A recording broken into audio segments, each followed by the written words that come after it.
The acoustic data that's collected through monitoring, modeling, and logging can be leveraged in a multitude of ways that will contribute to overall management and protection of park resources.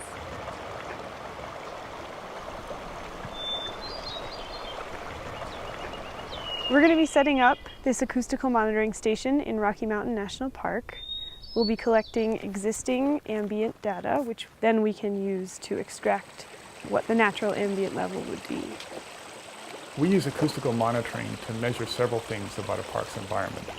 The first is to measure what is the background sound level in the park, because that sets the sort of baseline against which all sounds can be heard. We also monitor to characterize the presence of all kinds of physical and natural sounds that ought to be there.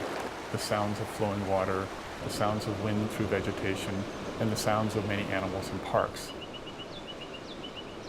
Some of the things we considered when choosing this site were the topography around, the vegetative cover, the distance to noise sources, and also the logistics of whether we could bring equipment here. The acoustical monitoring systems we set up have a couple of components. The first of which is this calibrated, high sensitivity, weather shielded microphone that's collecting sound levels. This is a wind screen which protects the microphone from wind gusts, and on top is a bird spike that prevents birds from landing on top of the microphone and singing their hearts out. Inside the equipment case we have a few components. The sound level meter, which is receiving signal from the microphone and calculating 1/3 octave for our spectrograms, and also an MP3 player, or a recorder, which is receiving signal from the Larsen-Davis. So essentially we know how loud the environment is and we know what is making that sound. We also need to collect meteorological data. We're interested in temperature and humidity because they can both affect how sound propagates, and wind speed at certain levels can distort or contaminate our sound level measurements. We also have a power supply. In this case, because we have good solar exposure, we're going to use a solar panel that will recharge the batteries. One of the most critical parts of the acoustical monitoring setup is documenting the metadata about the site. These are all things that will change how sound propagates towards the system. We'll take 4 photos at each of the cardinal points looking towards the system. The system will be there for 25 days because that's what we've determined is necessary in order to document the natural variation in weather conditions and visitation that happen in a national park.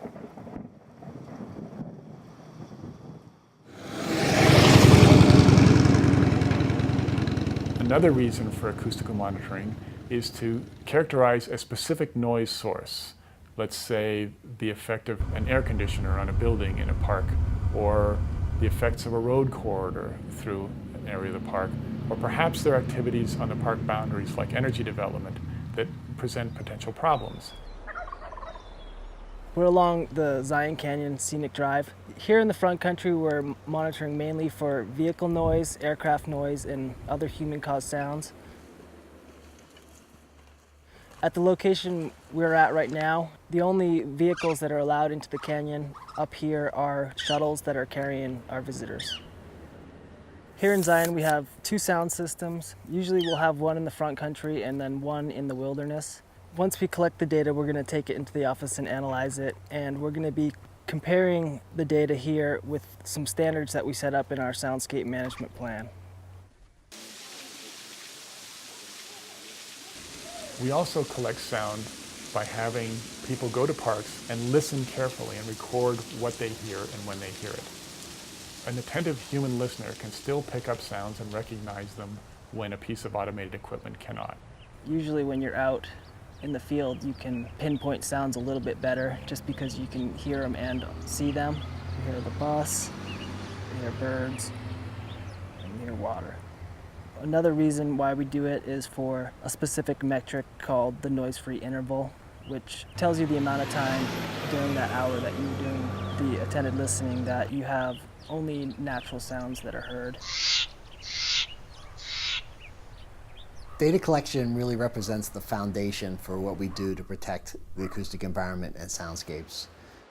We collect data to understand ambient conditions, and we also collect data to really understand specific noise sources.